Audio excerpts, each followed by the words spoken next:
Bonjour, je voudrais maintenant vous parler de la méthode de Newton. Alors, n'oublions pas que notre objectif, c'est toujours de résoudre l'équation de la forme f de x est égal à zéro. Voilà.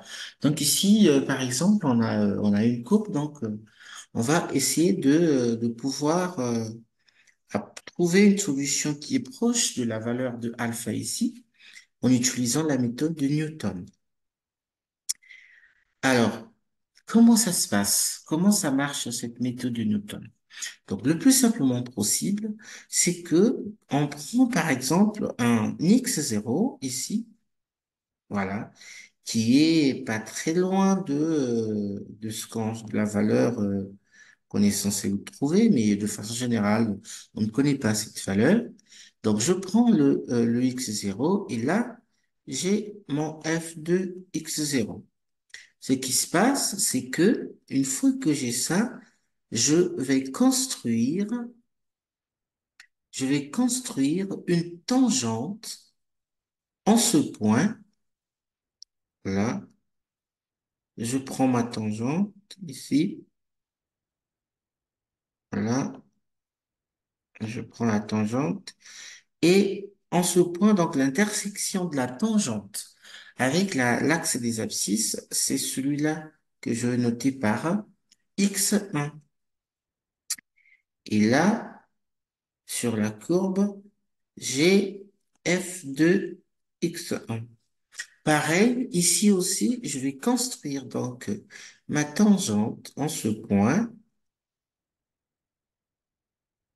Alors, donc j'ai ma tangente qui fait ça. Et en ce point, j'ai le x2. Pareil, je monte. Ici, j'ai le f de x2. Ce que je veux faire, c'est que je vais également construire une tangente en ce point. Et paf, voilà, j'ai ma tangente. Et là, je vais le noter x3. Voilà. Maintenant, le but, c'est de pouvoir retrouver cette suite qui nous permet de pouvoir retrouver les x0, x1, x2, x3. Donc, on va partir de ce qu'on a fait. Donc, on prend le point x0 et f de x0. Nous allons calculer l'équation de la tangente en ce point.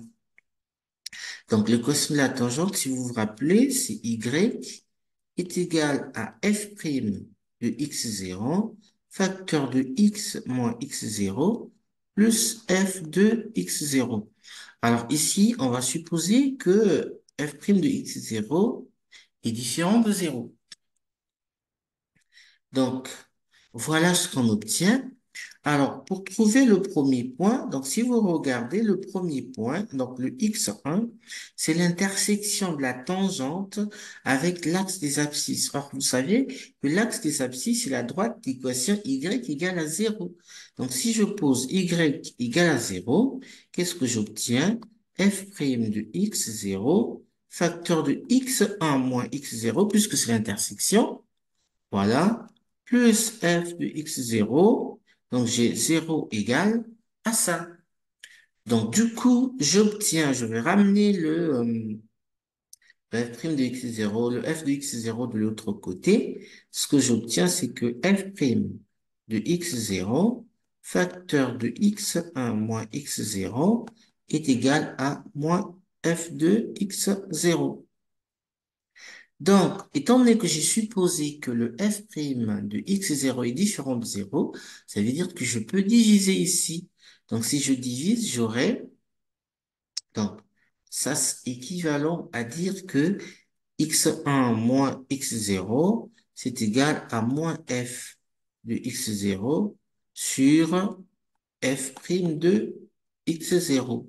Du coup, ça me donne que x1, c'est égal à x0 moins f de x0 divisé par f' de x0. Voilà. Donc, j'ai l'équation qui me donne le x1. Et ça, je fais pareil pour le x2. Donc, si je fais pareil pour le x2, j'aurai x2 égale à x0 moins f de x0 sur f' de x0, donc, pardon, x1. Donc, x1, voilà. Donc, j'aurai x1 moins f de x1 sur f de x1. Donc, en général, en général, en général, voilà, pour n, alors on va prendre n. Alors, généralement, alors, je vais prendre n top. Généralement, le x0, c'est la condition initiale nous est donnée. Eh ben, on trouve que xn plus 1 est égal à xn moins f de xn sur f' de xn. Voilà donc ce qu'on obtient comme suite dans, dans le cas de la méthode de Newton.